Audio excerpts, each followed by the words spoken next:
একটু ঠান্ডা মাথায় ভাবুন, পৃথিবীতে ৫৭টি মুসলিম রাষ্ট্র আছে। এদের কারো কাছে আছে তেল, কারো কাছে আছে $১ পাহাড়। আবার কারো কাছে আসে বিশাল সেনাবাহিনী। কিন্তু যখন গাজা বা মধ্যপ্রাচ্য জ্বলছে, তখন এদের ভূমিকা কি? নীরবতা, পিনপতন নীরবতা। আজকে যদি প্রশ্ন করা হয় সৌদি আরবের এয়ারফোর্স কোথায়, মিশরের নেভি কোথায়, তুরস্কের এত বড় সেনাবাহিনী কোথায়, কেউ কি আমেরিকার চোখের দিকে তাকিয়ে একটা কথা বলার সাহস দেখিয়েছে? কেউ কি বলেছে ইসরায়েল থামো, না হলে তারা আসছে? না, কেউ বলেনি। কিন্তু এই পুরো সিনারিওতে একজন পাগলা ঘোড়া আছে, সে হলো ইরান। মনে রাখবেন, যখন সবাই ভাবছে কিভাবে নিজের গদি বাঁচানো যায়, ইরান তখন বলছে তারা লড়বে। অনেকে বলেন ইরান নাটক করছে, ইরান সিয়াসুন্নি পলিটিক্স করছে।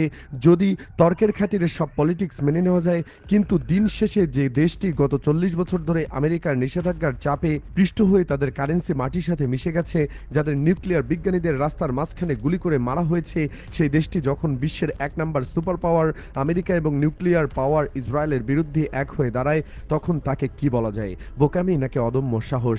রাশিয়া কি সরাসরি আমেরিকার সাথে যুদ্ধে লড়েছে, না প্রক্সি যুদ্ধ করেছে? চীন কি আমেরিকার সাথে সরাসরি লড়েছে, না তারা বাণিজ্য যুদ্ধ করছে? কিন্তু ইরান সরাসরি বলছে এসো, তারা প্রস্তুত। যাদের অর্থনীতি ধ্বংস, যাদের পেটে ভাত নেই, তারা এখন $১০০ বিলিয়ন ডিফেন্স বাজেটের মালিক, আমেরিকার সাথে লড়তে যায়। তখন বুঝতে হয় ক্ষমতার উৎস শুধু টাকা বা অস্ত্র নয়, ক্ষমতার উৎস হলো জিগরা বা কলিজা। আর এই মুহূর্তে জিওপলিটিক্সে ইরানের মতো কলিজা আর কোনো দেশেরই নেই। ব্রেকিং নিউজ হলো মধ্যপ্রাচ্যের আকাশ এখন আর কোনো যাত্রীবাহী বিমান উঠছে না। গত ২৪ ঘন্টায় যা ঘটেছে তা কোনো সাধারণ ঘটনা নয়।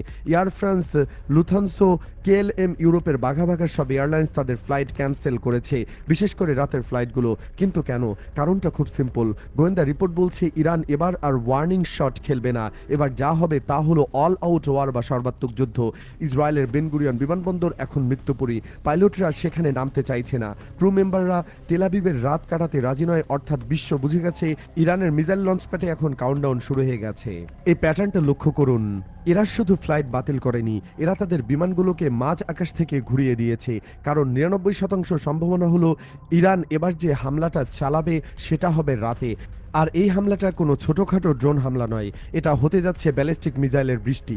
এয়ারলাইন্সগুলো বোকা নয়, প্রতিটি দেশের গোয়েন্দা সংস্থা তাদের আগেভাগে ওয়ার্নিং দিয়ে দেয়। যখন কোনো রাষ্ট্র তার ফ্ল্যাগ ক্যারিয়ার বিমানকে বলে ওদিকে যেও না, তখন বুঝে দেবেন ওদিকে খুব শীঘ্রই একটা বড় আগুন জ্বলতে শুরু করবে। মজার ব্যাপার হলো এই ভয়ের ঢেউ শুধু তেল আবিবেই সীমাবদ্ধ নেই। রিয়াদ, সৌদি আরব, দুবাই, যেগুলো কিনা ট্যুরিজম এবং ব্যবসার হাব, সেখানকার ফ্লাইটও বাতিল হতে শুরু করেছে।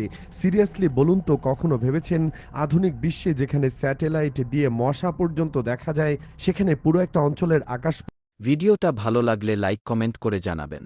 তৃতীয় বিশ্বযুদ্ধের ঠিক দরজায় দাঁড়িয়ে আছে? ঠিক এই মুহূর্তে